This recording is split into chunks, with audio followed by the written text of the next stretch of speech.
Welcome to NIS2 Ready. In the next 25 minutes, you'll learn what the NIS2 policy is, why it exists, and why it's likely more relevant to your daily work than you might think. No prior knowledge is required, neither in law nor in IT. Let's not start with the law. Let's start with a perfectly ordinary Monday morning in a perfectly ordinary city hall, because that's exactly where NIS2 actually lives.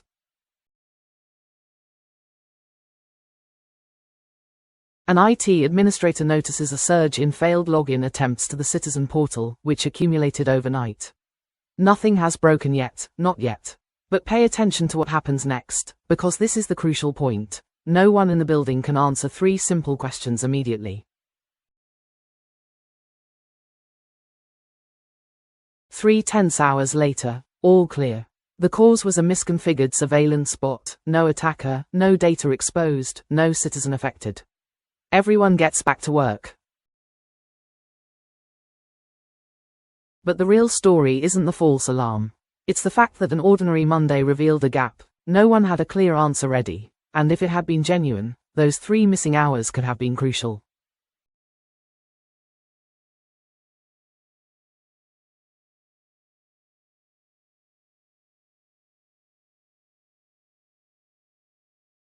You don't need to be interested in an EU directive with 46 articles for its own sake. You need exactly 3 things, and those 3 things are this entire course in condensed form. First, in clear terms, the official name can wait a paragraph. Now the formal name, once so that you will recognize it when you come across it in a memo or a headline.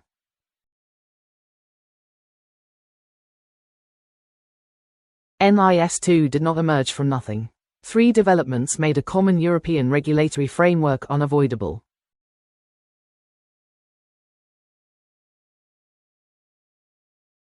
NIS2 is the EU's answer to this risk. Not paperwork for its own sake, but a common minimum standard so that, "we didn't know we had to check this," ceases to be an acceptable excuse, everywhere in the EU, in every sector on which people's daily lives depend. Here is by far the most common first reaction to NIS2, and why it is usually wrong. Let's take the 4 most common variations of "probably not me." For each one, first decide for yourself, true or false, and then open it to compare it with reality. And, within the scope of application, isn't just a label for the organization. It ends up on individual desks, possibly even yours. To be clear, whether NIS2 applies to your organization is not a matter of gut feeling. It's a precise, verifiable question, and the next unit will provide you with the test to answer it. This course is designed to fit around your actual work, not the other way around. There are 4 things you should know before proceeding.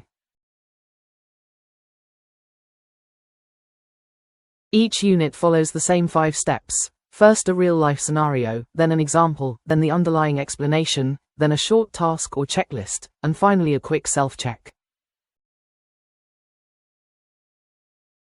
Here is the complete process. Note the last column. Each unit ends with something concrete in your hands, and Unit 6 turns it all into a single number, your personal NIS2 readiness score.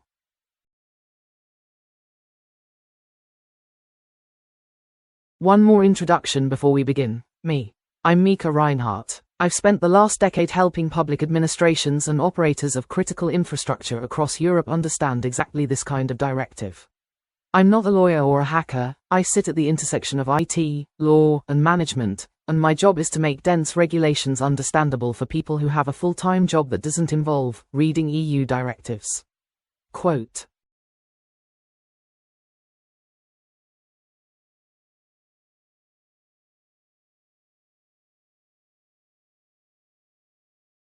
Before you continue, 3 short questions and 2 reflections.